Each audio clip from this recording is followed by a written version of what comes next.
What's good, Cat Nation? It's your boy Cat, and I'm back with yet another snap. And we're about to react to this video by Jose, and it's titled "The Most Evil Company That Took Over USA," and it has Timu.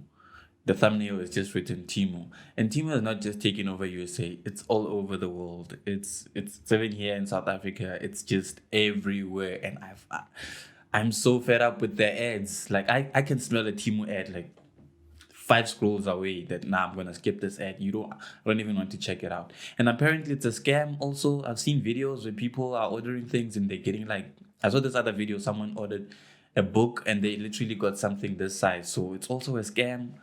I don't know how people are still falling for that or why it's still even around. But then yeah, let's see how this video breaks it down actually. You've been on the internet recently, you've probably seen an ad like this or this or this. Yeah. This is Temu, the new Chinese e-commerce company that's taken over the world. Yeah. Despite just launching it in 2022, Temu has since spread to over 50 countries. It was the most downloaded app in the US in 2023, reaching over 50 million monthly users. It is the second most visited commerce website on Earth, and in January 2024, sales were up over 800%. You might have heard about it from the literal billions they've spent on ads across Google, Facebook, Instagram, TikTok, or those famous ones from the Super Bowl, or you've heard of them through word of mouth. That's because everything on Temu is just so cheap. I'm talking about shoes for $20, an Apple Watch for $20, and a shiesty for less than $5. What?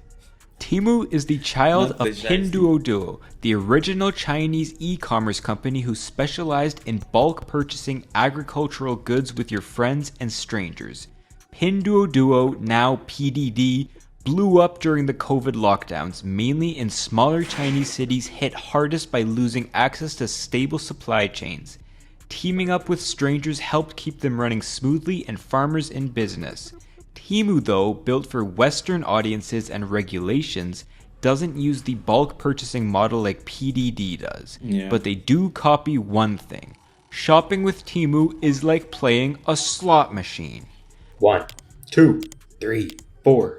You don't know Roulette wheels are spun for deals on your shopping carts. Timers tick down as the site pushes you to make a quick decision.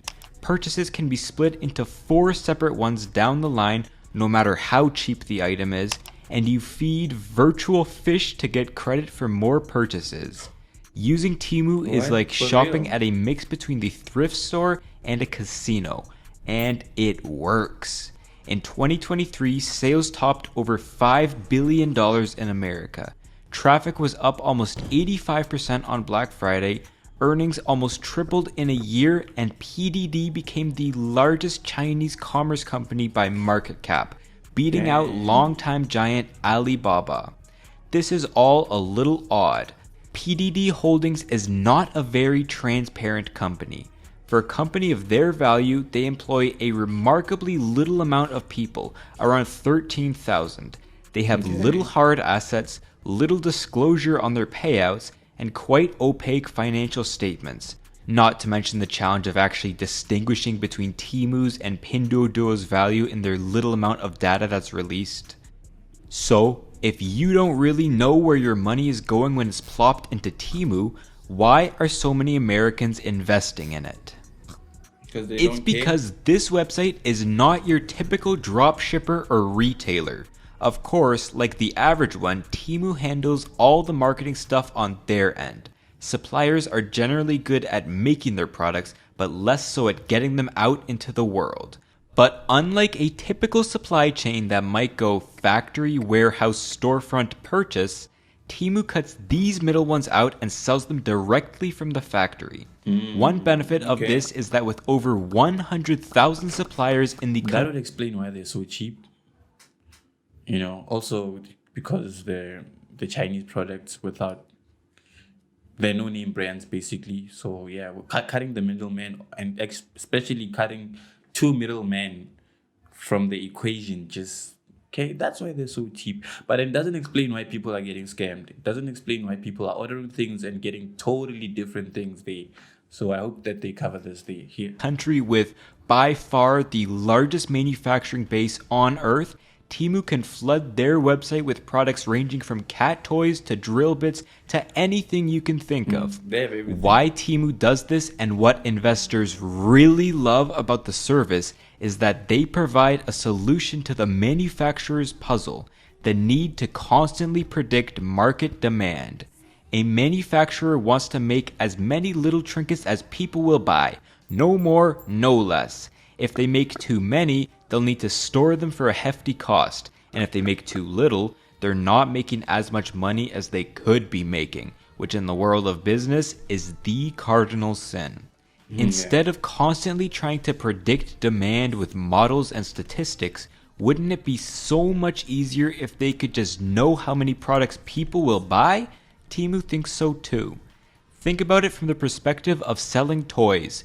Christmas season is coming up and the toy manufacturer has 8 designs you can choose between. A company like Amazon has to predict which ones are going to sell well and roughly how many people are willing to buy. If they do this beforehand, they can minimize the amount of time the toys are sitting on their shelves or in their warehouses, getting the toy to the buyer as quickly as possible. But Temu flips this on its head.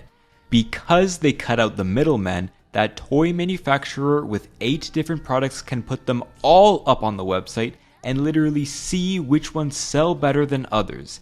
They can cut out all those costs of storing them, handling them, and the retailers' marketing of them. Makes sense. The catch Dude, they is have a- because they- handling is that a them and the PlayStation 5? retailers' For $500. How much is $500? Hang on, guys. Let me just.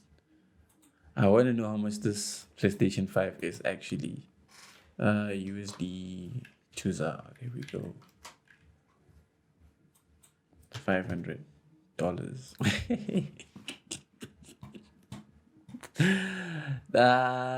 If you buy a PlayStation 5 from Temu and then you cry that you were scammed, dog, I'm not gonna feel sorry for you. Cause what? marketing of them.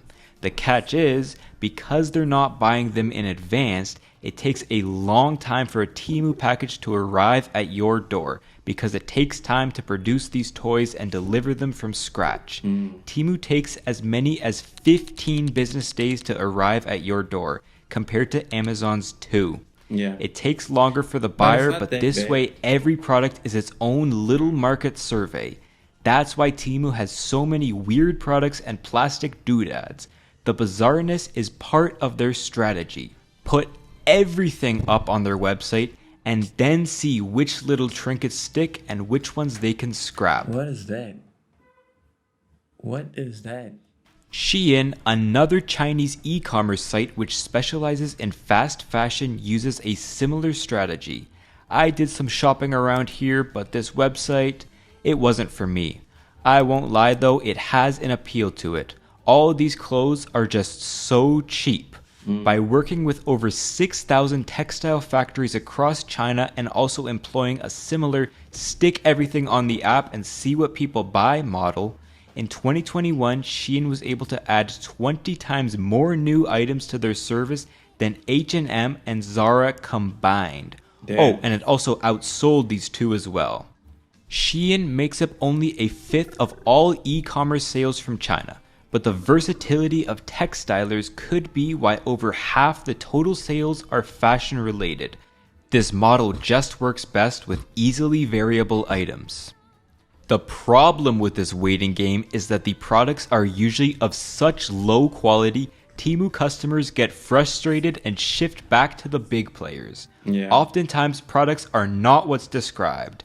Other times, it's a cheap knockoff of an established brand that would probably lose you credibility if you wore them outside. Or sometimes they're too unsafe to use. I personally wouldn't recommend getting a toaster on there. I mean, you should know, right? It should make sense that there's a reason why, like a PlayStation 5 is priced at that price. There's a reason, the GPU, but also the demand and those sort of things. But then there's a reason why it's priced at that price. If you think that you can get like a PlayStation 5 for half the price, and it's just because they cut off the middleman or whatever excuse that they give you, then yeah, you need to like, I don't want to insult anyone, but then you need to reevaluate your brain, because obviously you're gonna get what you pay for. Basically, that's what I'm saying. Goldman Sachs has estimated that the retention of Temu, the number of customers who will come back to purchase another orange package, is only around 30%. That's bad. Amazon Prime has a retention rate around Yeah. 90%. Makes sense. This ultra cheap, test and repeat, advertised everywhere model may work to reel people into the service, but it doesn't seem to get them to stick around. Savvy business practices may not be the only reason Temu has performed so well, but before we talk about the other theory of their growth, I want to thank Grammarly for I knew it. I can smell a sponsor from a mile away. You can't trick me when it comes to sponsorship. But then yeah, go check it out if you guys are interested. Temu grows so fast. Another, more controversial reason is often blamed for this explosion of cheap Chinese goods into the West: import laws, specifically the de minimis thresholds. If a parcel coming into the country is below this certain value, then you don't have to declare it, it doesn't have to be taxed, and it doesn't have to be regulated. Okay. The idea behind this is that it's not worth a country's administrative capacity to go through every tiny little package when they could spend their time looking for drugs and enforcing tariffs on the larger, easier to handle containers. Yeah. The specific value this is varies by country. In Canada, the threshold is 20 Canadian dollars. In the EU, 150 euros. In the UK, 135 quid. In Japan, it's 10,000 yen. In China, 50 yuan. Many countries have a threshold of 0, and in America, the world's largest consumer market, it's $800. That is very Yeah, high that's high. globally, and it was actually increased from $200 in 2016 to reduce costs to businesses and increase trade. The National Foreign Trade Council, a trade association that includes companies like Amazon, eBay, and FedEx, was certainly happy to increase the amount of packages coming into the US, but so were their opponents. If you look at Temu's prices, a package with them would almost definitely fall under $800. Definitely. Pretty much no They're matter cheap. what you buy. Yeah. And because it's shipped directly from the manufacturer, not through a wholesaler who tries to move things in bulk, Temu orders almost always fall under de minimis in the US. Since the online shopping boom of the pandemic and the highest inflation in a generation, de minimis imports have boomed in America to around 2 million a day. 600,000 Damn. of these are estimated to be from Temu and Shein alone. 600,000 a day.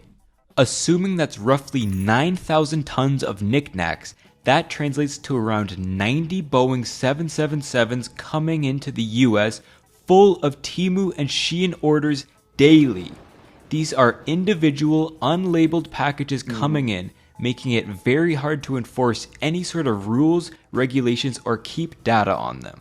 Contrary to the trend of slowing Chinese exports, growing only 0.6% in 2023, direct-to-consumer e-commerce exports grew by 69%, Dang. 230 times the average.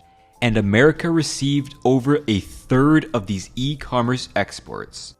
Besides a system where counterfeits, unsafe products, and chemicals used to make hard drugs can slip into the US, 3 ripple effects of this boom are: 1.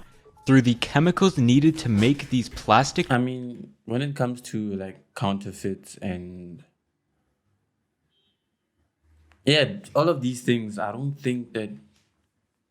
First of all, would you even be able to buy dangerous chemicals off of Temu?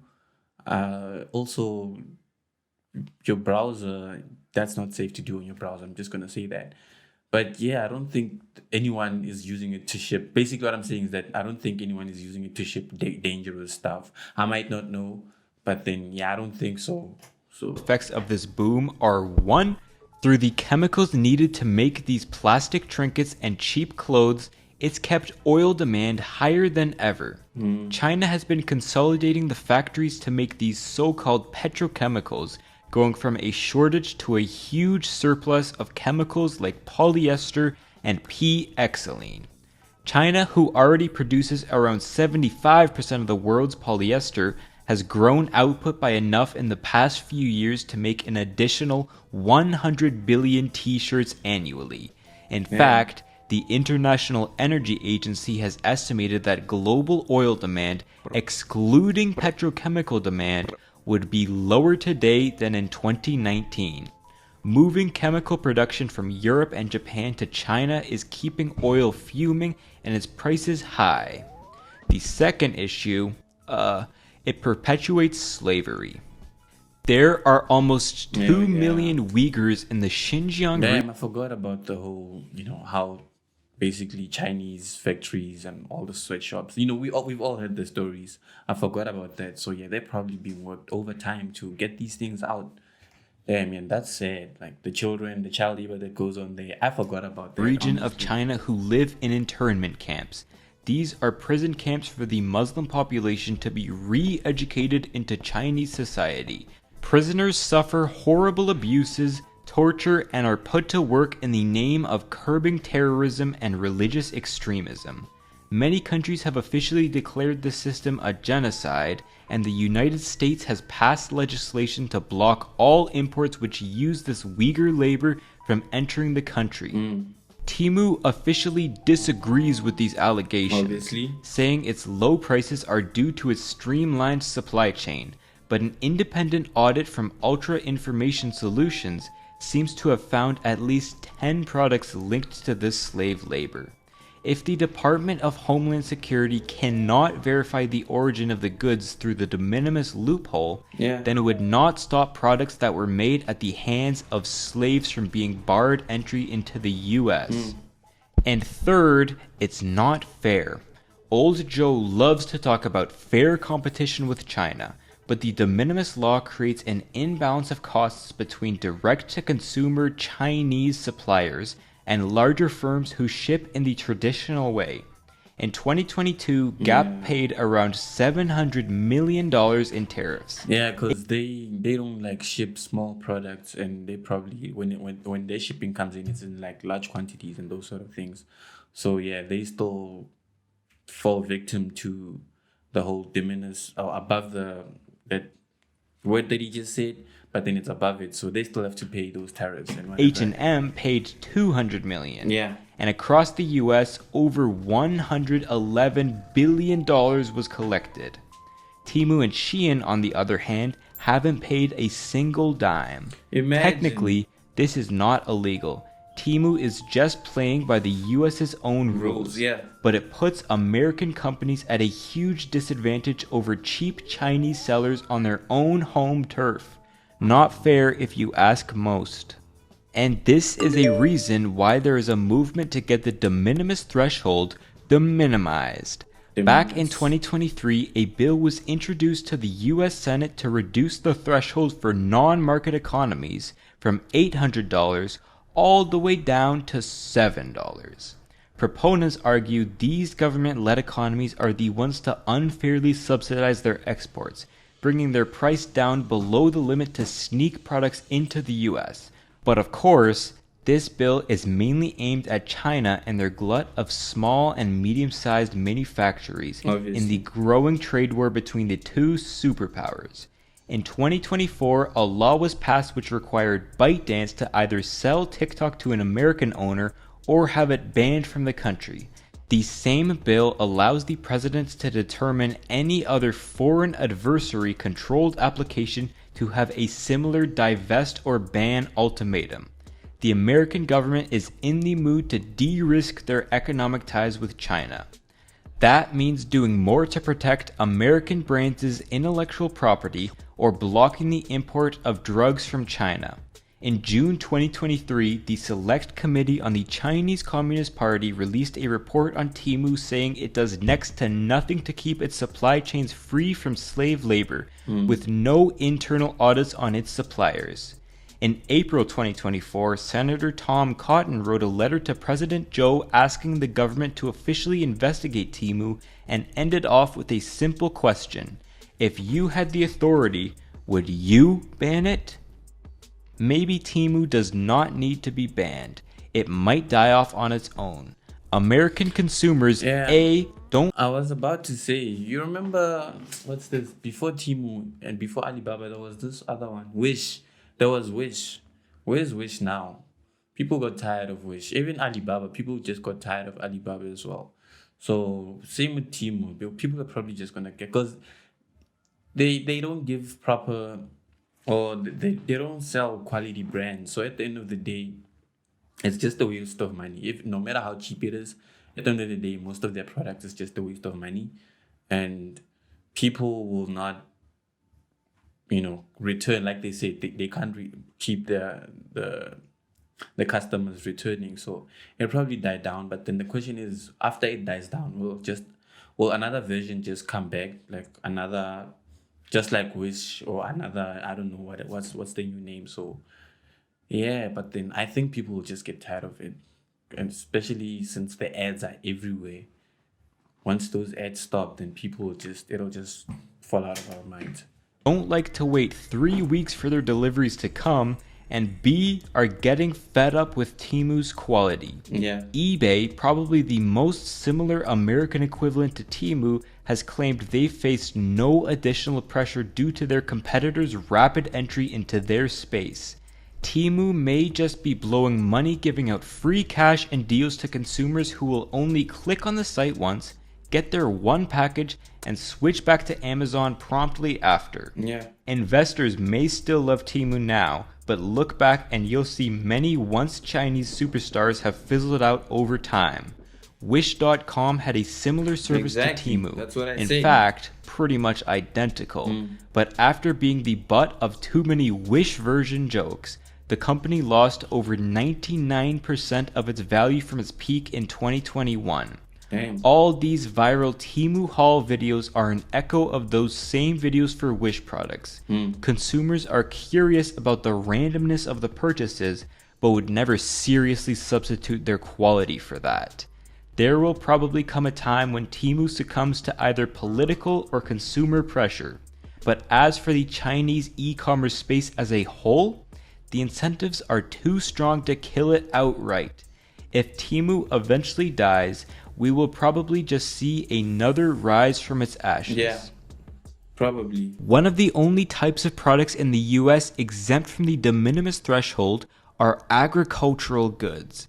If you want to know why food seems to face far more protection than any other industry, then why not check out this joint I made on it. Is that it? Yeah, that's it. Yeah, damn. I forgot about the whole slavery part when it comes to like Chinese companies and factories and all that. So yeah, but then at the end of the day, the USA is just at war with China, and then they're using whatever technicalities they can. But then it's just an economic war. So I have no part in it. I'm South African. I'm just chilling at home. So yeah. But then yeah, this was an interesting one. Timu is definitely annoying now. I'm far from annoyed from it. Like I'm way past that at this point. But then yeah, pretty sure it's gonna die down. Not this time, not this year, probably next year or 2025, somewhere there, and then another one will just take over. But then till then, guess yeah, they should just enjoy it, and you guys just take advantage of it if you can. If you can get like genuine products that you like. But then yeah, that's it for this video. I'll see you guys in the next one. Peace.